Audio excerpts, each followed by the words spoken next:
ನಮಸ್ಕಾರ ವೀಕ್ಷಕರೇ. ಸತತವಾಗಿ ಭಾರತ ಹಾಗೂ ಬಾಂಗ್ಲಾ ನಡುವಿನ ಗುದ್ದಾಟಗಳು ಮುಂದುವರೆದಿವೆ. ಈಗ ಭಾರತದ ಕಡೆಯಿಂದ ಬಾಂಗ್ಲಾಗೆ ಮತ್ತೊಂದು ಹೊಡೆತ ಬೀಳ್ತಾ ಇದೆ. ಬರೋಬ್ಬರಿ 25,000 ಅಕ್ರಮ ಬಾಂಗ್ಲಾ ವಲಸಿಗರನ್ನ ಆಚೆ ಕಳಿಸೋದಕ್ಕೆ ಗುವಾಹಟಿ ಕೋರ್ಟ್ ಆದೇಶ ಕೊಟ್ಟಿದೆ. ಇದೆಲ್ಲದರ ಹಿಂದಿನ ಸೂತ್ರಧಾರ ಅಸ್ಸಾಂ ಸಿಎಂ ಹಿಮಂತ್ ಬಿಸ್ವಾ ಸರ್ಮಾ ಅನ್ನೋದು ಗೊತ್ತಾಗ್ತಾ ಇದೆ. ಅಕ್ರಮ ವಲಸಿಗರ ಸಂಬಂಧ ಇನ್ನೊಂದು ಖಡಕ್ ಮಾತನ್ನ ಹೇಳಿದ್ದಾರೆ.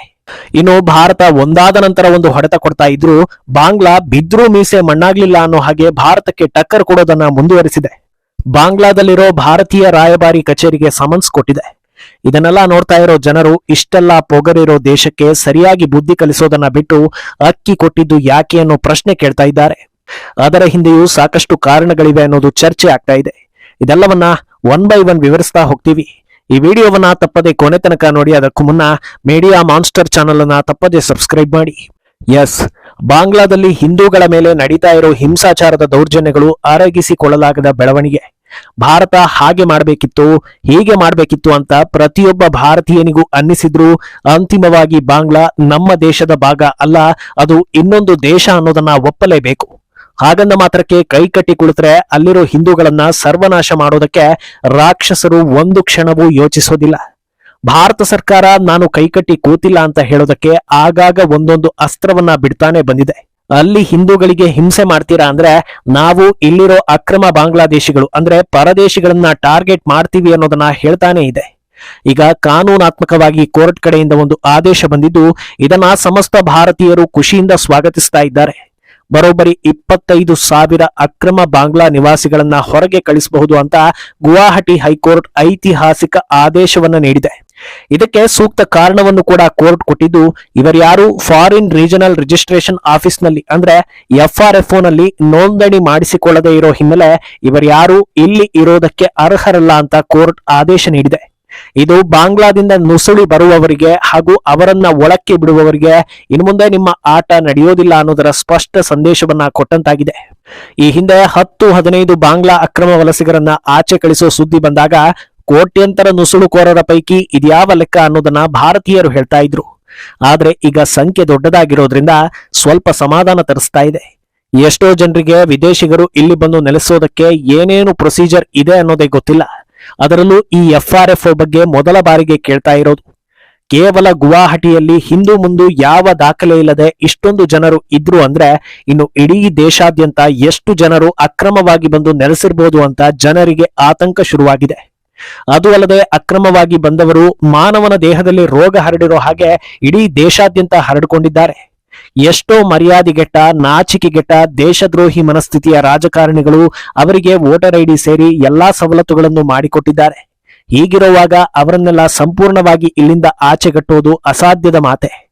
ಆದರೆ ಯಾವ ಆಧಾರ ಇಲ್ಲದೆ ಸಾವಿರಾರು ಜನರು ವಾಸಿಸ್ತಾ ಇದ್ರು ಅಂದ್ರೆ ಅವರ ಬೆನ್ನಿಗೆ ಇರೋದು ಯಾರು ಅನ್ನೋದು ಕುತೂಹಲ ಕೆರಳಿಸ್ತಾ ಇದೆ.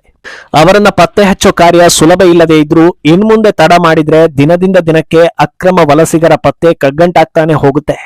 ಆದ್ರಿಂದ ಸರಿಯಾದ ಸಮಯದಲ್ಲಿ ಸೂಕ್ತ ನಿರ್ಧಾರಗಳನ್ನ ತೆಗೆದುಕೊಳ್ಳಲೇಬೇಕು ಅಂತ ಭಾರತೀಯರು ಆಗ್ರಹಿಸ್ತಾ ಇದ್ದಾರೆ. ಇನ್ನು ಇವರನ್ನ ಯಾವಾಗ ಹೇಗೆ ಆಚೆ ಕಳಿಸ್ತಾರೆ ಅನ್ನೋದರ ಬಗ್ಗೆ ಗೃಹ ಇಲಾಖೆಯಿಂದ ಮಾಹಿತಿ ಬರಬೇಕಿದೆ. ಇನ್ನು ಇದೆಲ್ಲದರ ಹಿಂದೆ ಅಸ್ಸಾಂ ಸಿಎಂ ಹಿಮಂತ್ ಬಿಸ್ವಾ ಸರ್ಮಾ ಶ್ರಮ ಇದೆ ಅನ್ನೋದನ್ನ ಹೇಳಿದ್ವಿ. ಭಾರತದಲ್ಲಿ ಅಕ್ರಮ ಬಾಂಗ್ಲಾ ವಲಸಿಗರು ಜಾಸ್ತಿ ಆಗ್ತಾನೆ ಇದ್ರು ಯಾರು ಕೂಡ ಈ ವಿಚಾರವನ್ನ ಗಂಭೀರವಾಗಿ ತೆಗೆದುಕೊಳ್ತಾನೆ ಇರಲಿಲ್ಲ. ಆದ್ರೆ ಹಿಮಂತ್ ಬಿಸ್ವಾ ಸರ್ಮಾ ಒಂದು ಪ್ರದೇಶದ ಡೆಮೋಗ್ರಫಿ ಹೇಗೆ ಬದಲಾಗ್ತಾ ಇದೆ ಅನ್ನೋದನ್ನ ದಾಖಲೆ ಸಮೇತ ಹೇಳಿ ಆತಂಕವನ್ನ ಹೊರ ಹಾಕಿದ್ರು. ಇದನ್ನ ಸರಿಪಡಿಸೋದಕ್ಕೆ ಸೂಕ್ತ ಕ್ರಮಗಳನ್ನ ಖಡಾಖಂಡಿತವಾಗಿ ಕೈಗೊಳ್ತೀವಿ ಅನ್ನೋದನ್ನು ಹೇಳಿದ್ರು. ಅದರ ಪ್ರತಿಫಲ ಈಗ ಅವರದ್ದೇ ರಾಜ್ಯದಲ್ಲಿ ಗೋಚರಿಸ್ತಾ ಇದೆ. ಹುಡುಕ್ತಾ ಹೋದ್ರೆ ಅಕ್ರಮ ವಲಸಿಗರ ಸಂಖ್ಯೆ ಲಕ್ಷ ದಾಟಿ ಕೋಟಿ ಮುಟ್ಟಿದ್ರೂ ಆಶ್ಚರ್ಯ ಏನಿಲ್ಲ. ಈ ಸಂಬಂಧ ಮಾತನಾಡಿರೋ ಸರ್ಮಾ NRC ನಿಯಮದ ಅಡಿಯಲ್ಲಿ ಯಾರ ಬಳಿ ಸೂಕ್ತ ದಾಖಲೆ ಇರೋದಿಲ್ವೋ ಮುಲಾಜಿಲ್ಲದೆ ಅವರನ್ನೆಲ್ಲ ಆಚೆ ಕಳಿಸೋದು ಅಂತ ಖಡಕ್ ಆಗಿ ಹೇಳಿದ್ದಾರೆ. ಇದು ಅಸ್ಸಾಂನಲ್ಲಿ ಅಕ್ರಮ ವಲಸಿಗರನ್ನ ಪೋಷಿಸ್ತಾ ಇರೋ ದೇಶದ್ರೋಹಿಗಳಿಗೆ ಹೊಡೆತ ಕೊಟ್ಟಂತಾಗಿದೆ. ಒಂದು ಕಡೆ ಬಾಂಗ್ಲಾ ಹಿಂಸಾಚಾರದ ಮೂಲಕ ಬಲ ಪ್ರದರ್ಶನ ಮಾಡ್ತಾ ಇದ್ರೆ ಭಾರತ ರಾಜತಾಂತ್ರಿಕತೆ ಮೂಲಕ ಹೊಡೆತ ಕೊಡ್ತಾ ಇದೆ. ಬಾಂಗ್ಲಾ ವಿದ್ಯಾರ್ಥಿಗಳಿಗೆ ವೀಸಾ ನಕಾರ, ಹಸೀನಾ ವೀಸಾ ಅವಧಿ ವಿಸ್ತರಣೆ, ವ್ಯವಹಾರಗಳನ್ನ ತಗ್ಗಿಸಿರೋದು ಇದೆಲ್ಲದರಿಂದ ಸಂಕಷ್ಟ ಅನುಭವಿಸ್ತಾ ಇರೋ ಯುಎಸ್ ಸರ್ಕಾರ ಈಗ ಗಡಿ ವಿಚಾರವನ್ನ ಮುಂದಿಟ್ಕೊಂಡು ಭಾರತಕ್ಕೆ ಟಕ್ಕರ್ ಕೊಡೋ ಪ್ರಯತ್ನ ಮಾಡಿದೆ. ಗಡಿ ಉದ್ವಿಗ್ನತೆ ಕುರಿತು ಬಾಂಗ್ಲಾದೇಶದ ವಿದೇಶಾಂಗ ಸಚಿವಾಲಯ ಭಾನುವಾರ ಭಾರತೀಯ ಹೈಕಮಿಷನರ್ ಪ್ರಣಯ್ ವರ್ಮಾ ಅವರಿಗೆ ಸಮನ್ಸ್ ನೀಡಿದೆ. ಭಾರತ ದ್ವಿಪಕ್ಷೀಯ ಒಪ್ಪಂದವನ್ನ ಉಲ್ಲಂಘಿಸಿ ಬಾಂಗ್ಲಾ ಗಡಿಯ 5 ಸ್ಥಳಗಳಲ್ಲಿ ಬೇಲಿಗಳನ್ನ ನಿರ್ಮಿಸಲು ಪ್ರಯತ್ನಿಸಿದೆ ಅಂತ ಢಾಕಾ ಆರೋಪಿಸಿದ ಕೆಲವೇ ಗಂಟೆಗಳ ನಂತರ ಈ ಬೆಳವಣಿಗೆ ನಡೆದಿದೆ. ವರ್ಮಾ ಮಧ್ಯಾಹ್ನ 3 ಗಂಟೆ ಸುಮಾರಿಗೆ ಸಚಿವಾಲಯಕ್ಕೆ ಭೇಟಿ ನೀಡಿ ಚರ್ಚಿಸಿದ್ದಾರೆ. ವಿದೇಶಾಂಗ ಕಾರ್ಯದರ್ಶಿ ಜಾಶಿಮುದ್ದೀನ್ ಅವರೊಂದಿಗೆ ಸುಮಾರು 45 ನಿಮಿಷಗಳ ಕಾಲ ಸಭೆ ನಡೆದಿದೆ. ಚರ್ಚೆಯ ಕುರಿತು ಮಧ್ಯಂತರ ಸರ್ಕಾರ ಯಾವುದೇ ಅಧಿಕೃತ ಹೇಳಿಕೆಯನ್ನ ಬಿಡುಗಡೆ ಮಾಡದಿದ್ರೂ ಅಧಿಕಾರಿಗಳು ರಾಯಭಾರಿಗೆ ಸಮನ್ಸ್ ನೀಡಿರೋದನ್ನ ಖಚಿತಪಡಿಸಿದ್ದಾರೆ. ಅಂದಹಾಗೆ ಭಾರತ ತನ್ನ ಭದ್ರತೆ ಸಲುವಾಗಿ ಗಡಿಯಲ್ಲಿ ಬೇಲಿ ಹಾಕ್ತಾ ಇರೋದು, ಆದರೆ ಬಾಂಗ್ಲಾದೇಶ ಭಾರತ ಗಡಿಯ ಒಳಗೆ ನುಸುಳಿದೆ ಅಂತ ಆರೋಪ ಮಾಡ್ತಾ ಇದೆ. ಬಾಂಗ್ಲಾದಲ್ಲಿ ಗಲಭೆ ಶುರುವಾದ ಬಳಿಕ ಸಾಕಷ್ಟು ಬಾರಿ ಗಡಿಯಲ್ಲಿ ಬಿಜೆಪಿ ಸೈನಿಕರು ಕಿರಿಕ್ ಮಾಡಿದ್ದಾರೆ. ಭಾರತದ ಗಡಿಯೊಳಗೂ ಏನನ್ನೂ ಮಾಡೋ ಹಾಗಿಲ್ಲ ಅಂತ ತಾಕೀತು ಮಾಡಿ ಗಲಭೆ ಎಬ್ಬಿಸೋದಕ್ಕೆ ಯತ್ನಿಸಿದ್ದಾರೆ. ಈಗ ನೋಡಿದ್ರೆ ಫೆನ್ಸಿಂಗ್ ವಿಚಾರದಲ್ಲಿ ಮತ್ತೆ ಸದ್ದು. ಆದ್ರೆ ಇದೆಲ್ಲದರ ಹಿಂದೆ ಬಾಂಗ್ಲಾ ಹೊಸ ಗೇಮ್ ಇದೆ ಅಂತ ಹೇಳಲಾಗ್ತಾ ಇದೆ. ಗಡಿ ವಿಚಾರದಲ್ಲಿ ಮಾತನಾಡ್ತಾ ಇರೋ ಬಾಂಗ್ಲಾ ಭಾರತ ನಮ್ಮನ್ನ ಕೆಣಕೋದಕ್ಕೆ ಯತ್ನಿಸ್ತಾ ಇದೆ ಅಂತ ಆರೋಪ ಮಾಡ್ತಾ ಇದೆ. ಅಲ್ಲದೆ ದಯವಿಟ್ಟು ಹೀಗೆ ಮಾಡಿ ಉದ್ವಿಗ್ನ ಪರಿಸ್ಥಿತಿ ಮಾಡಬೇಡಿ, ಉಭಯ ದೇಶಗಳ ನಡುವೆ ಬಾಂಧವ್ಯ ಹಾಳು ಮಾಡಬೇಡಿ ಅಂತ ಹೇಳ್ತಾ ಇದೆ. ಇಂಥ ನಾಜೂಕಿನ ಡಬಲ್ ಗೇಮ್ ಮಾತುಗಳು ಬಂದಾಗ ಭಾರತ ಕೂಡ ಯಾವುದಾದ್ರೂ ಆಕ್ರೋಶದ ನುಡಿಗಳನ್ನ ಪ್ರಯೋಗಿಸಬಹುದಿತ್ತು. ಆದ್ರೆ ಆ ಕೆಲಸವನ್ನ ಮಾಡದೆ ದಯವಿಟ್ಟು ಫೆನ್ಸಿಂಗ್ ವಿಚಾರದಲ್ಲಿ ಕಿರಿಕ್ ಮಾಡಬೇಡಿ ಅಂತ ಮನವಿ ಮಾಡ್ತಾ ಇದೆ. ಇದನ್ನೇ ನೋಡಿ ರಾಜತಾಂತ್ರಿಕತೆ ಅನ್ನೋದು. ಪ್ರತಿ ಘಟನೆಗೂ ಹಲವು ಆಯಾಮಗಳು ಇರುತ್ತವೆ. ಈಗ ಭಾರತ ಬಾಂಗ್ಲಾ ವಿರುದ್ಧ ದೊಡ್ಡ ಮಟ್ಟದಲ್ಲಿ ಆಕ್ರೋಶ ಅಥವಾ ಹೊಡೆತ ಕೊಡೋ ಕೆಲಸ ಮಾಡಿದ್ರೆ ಭಾರತೀಯರಿಗೆ ಖಂಡಿತ ಖುಷಿಯಾಗುತ್ತೆ. ಆದ್ರೆ ಜಾಗತಿಕ ಮಟ್ಟದಲ್ಲಿ ಅದು ಪ್ರತಿಧ್ವನಿಸೋ ರೀತಿಯೇ ಬೇರೆ. ಭಾರತ ಬಾಂಗ್ಲಾ ಬಗ್ಗೆ ತಿಳಿಯದವರು ಹುಡುಕೋವಾಗ ಮೊದಲಿಗೆ ಮ್ಯಾಪ್ ಅನ್ನು ನೋಡ್ತಾರೆ. ಬಾಂಗ್ಲಾ ಗಾತ್ರ ಭಾರತದ ಗಾತ್ರವನ್ನ ನೋಡಿ ಚಿಕ್ಕ ದೇಶದ ಜೊತೆಗೆ ಭಾರತ ಸಂಘರ್ಷಕ್ಕಿಳಿದಿದೆ ಅನ್ನೋ ಕನ್ಕ್ಲೂಷನ್ಗೆ ಬರ್ತಾರೆ. ಇದು ಹಂತ ಹಂತವಾಗಿ ಭಾರತದ ವರ್ಚಸ್ಸನ್ನ ಕುಗ್ಗಿಸ್ತಾ ಹೋಗುತ್ತೆ. ಉದಾಹರಣೆಗೆ ರಷ್ಯಾ ಹಾಗೂ ಉಕ್ರೇನ್ ಯುದ್ಧ.